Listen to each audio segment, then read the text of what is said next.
प्यारे बच्चों, जैसा आप जानते हैं हम जीएस में इस समय एंशिएंट हिस्ट्री में मेमोरी ट्रिक्स पे आपको हम मटेरियल दे रहे हैं, जिससे आपको सिर्फ पढ़े ही ना याद भी हो जाए। तो इस समय हम सम्राट अशोक यानी महान अशोक के बारे में चर्चा कर रहे हैं। आज का टॉपिक एग्जामिनेशन ओरिएंटेड है, इसमें से सवाल पूछे जाते हैं। तो आइए आज हम अशोक के प्रमुख शिलालेख और उसमें वर्णित विषय इसके बारे में स्टडी करेंगे और इसको याद भी करेंगे। तो देखिए, शिलालेख 3 प्रकार के लेख हैं। इसके पहले वीडियो में बात किया है। 3 प्रकार के लेख मिले हैं। शिलालेख जो पत्थरों पे लिखे गए, दूसरा स्तंभ लेख जो पत्थर के बड़े बड़े खंभों पे लिखे गए, और तीसरा है गुहा लेख जो गुफाओं की दीवारों पे लिखे गए। तो जो अब तक शिलालेख मिले हैं जिन पे बातें लिखी गई, उनकी संख्या 14 है। उनकी संख्या कितनी है? 14। पहला तो ये एग्जामिनेशन ओरिएंटेड है। 14 शिलालेख हैं। अब इस पे इनको हम स्टोरी के माध्यम से याद भी करेंगे। 14 के 14। तो देखिए, कल्पना कीजिए कि आप सम्राट अशोक हैं, यानी एक आप राजा हैं। अब आप राजा हैं तो आपके पास सारे अधिकार होंगे। तो आपने और आपके पास 14 शिलालेख है, इसका मतलब 14 गांव हैं। तो आपने सोचा कि हम चलो 14 गांव की यात्रा करते हैं और देखा जाए क्या क्या है। तो जब शुरू हुई, यहीं से आपकी का स्टोरी शुरू होती है। जब आप पहले गांव पे पहुंचे तो वो गांव को शिलालेख मानिए। जब वहां पहुंचे तो आपने देखा कि कुछ लोग पशुओं को काट रहे हैं। पशुओं को, गाय भैंस बकरी सबको काट रहे हैं। अब आपने पूछा क्या कर रहे हो तुम लोग? तो उन लोगों ने कहा कि हम इन पशुओं की बलि दे रहे हैं। अब पशु सारे चिल्लाने लगे आपको देख के, राजा साहब मुझे बचा लो, राजा साहब मुझे बचा लो। तो आपने वहां आदेश दे दिया कि अब पशु बलि नहीं की जाएगी, पशु बलि नहीं की जाएगी। यानी पशु बलि की आपने निंदा किया। फिर वहां कुछ और लोग थे। जब आप आगे बढ़े दूसरे गांव की तरफ, तो लोगों ने कहा पशु ये बीमार हो जाते हैं। तो आपने कहा दूसरे गांव में पहुंचकर कि जहां जहां मनुष्यों का इलाज होता है वहीं पशुओं का भी इलाज होगा। अब यानी मनुष्यों के साथ साथ पशुओं का भी इलाज होगा। न कोई मनुष्य बीमार होगा, न कोई पशु बीमार होगा। जब आपने ये बात कहा तो आप दूसरे गांव में थे। फिर जैसे वहां से आगे बढ़े तो वहां की जनता ने एक शिकायत किया। कहा हुजूर, आप आते हैं ठीक है, कि आपके अधिकारी कभी आते ही नहीं। तो आपने वहां पे क्या आदेश दिया? सारे अधिकारियों को, अधिकारी आपके सामने कहे तो उनको डांटा कि कम से कम पूरे 5 साल आप क्षेत्रों का दौरा करते रहो और शिकायत नहीं मिलनी चाहिए। जब आपने अधिकारियों को डांटा तो वहां पे खड़ी जनता जो है क्या करने लगी? जय घोष करने लगी। क्या सम्राट अशोक भगवान बुद्ध के ही तो शिष्य थे। तो बुद्धम शरणं गच्छामि, धम्मं शरणं गच्छामि। तो धर्म की घोष करने लगे, जनता चिल्लाने लगी। जयकारा करने लगी धम्म का। ठीक है, जैसे ही आपने धम्म घोष को, आप भी वहां गए, राजा साहब भी पहुंच गए, तो वो भी जनता का अभिवादन किए।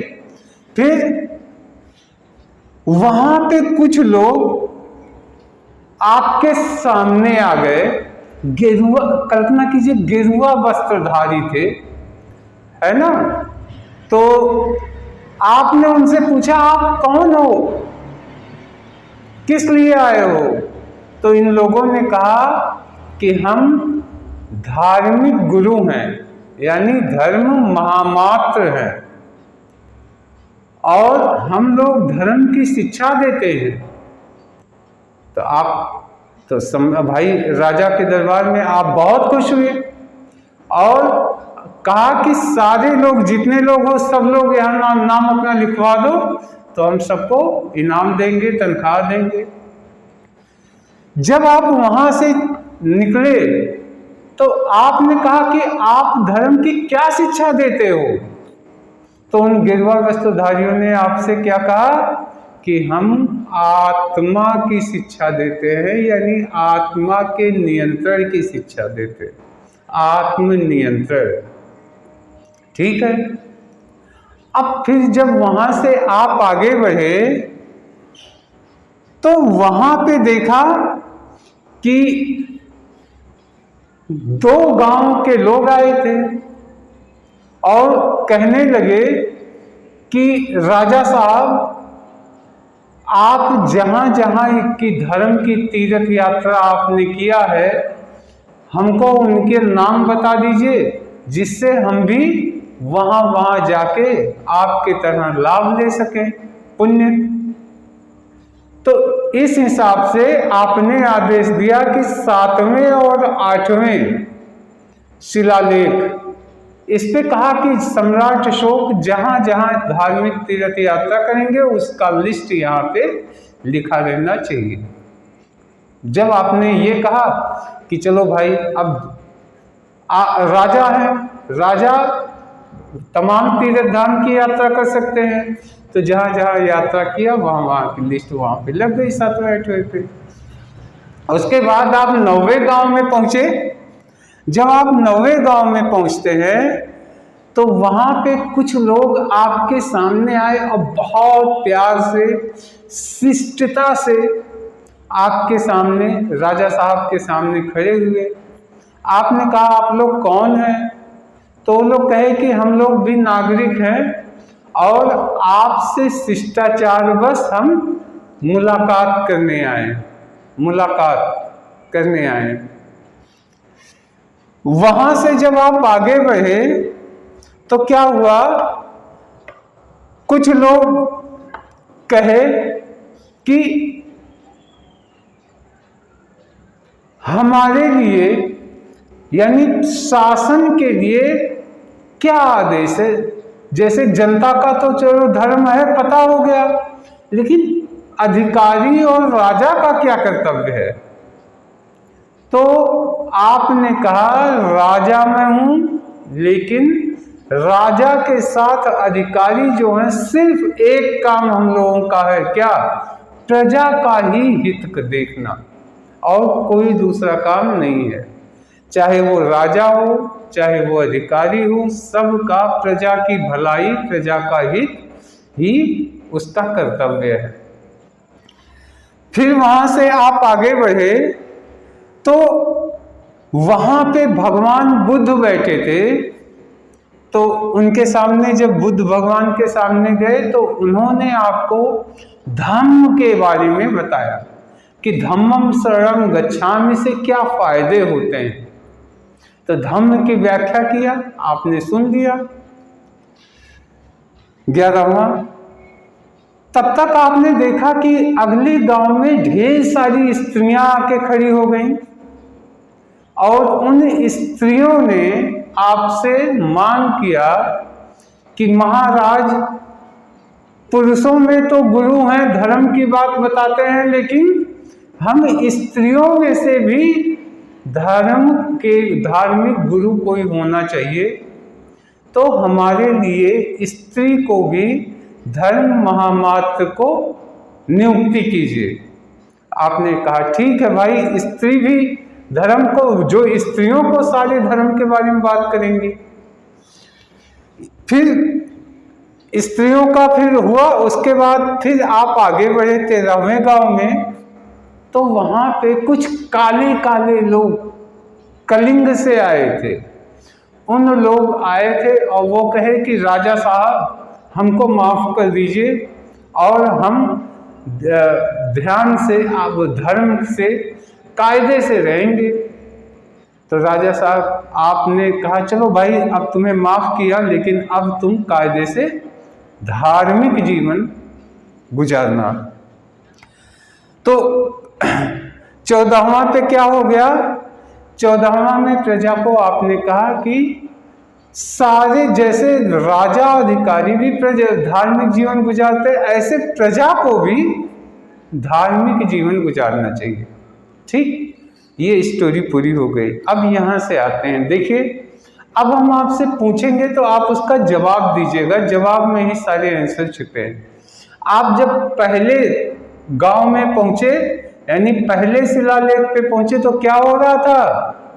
पशुओं की बलि, आपने उसको रोका। फिर जैसे दूसरे में बढ़े तो क्या हुआ? पशु बीमार थे तो क्या हो गया कि मनुष्यों के साथ साथ पशुओं की भी चिकित्सा होनी चाहिए। उसके बाद जब आप आगे बढ़े तो क्या हुआ? अधिकारियों की शिकायत मिली, आपने क्या आदेश दिया? अधिकारी सारा क्षेत्र का दौरा करेंगे। जब आपने अधिकारियों को डांटा, आदेश दिया, तो क्या हो गया?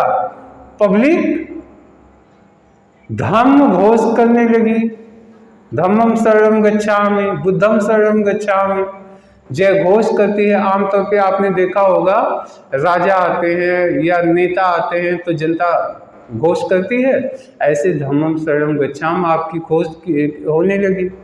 ये हो गया आपका चौथा। फिर नेक्स्ट क्या हो गया? जब जय घोष हो गया तब फिर क्या हुआ? जय घोष करने के तुरंत बाद आपके सामने कौन लोग आए? कल्पना कीजिए, गेरुआ वस्त्रधारी वाले आए। यानी 5वें पे कौन आ गया? गेरुआ वस्त्र पहन के। आपने पूछा कौन है, तो कहे हम धर्म महामात्र हैं, हम धर्म की शिक्षा देते हैं।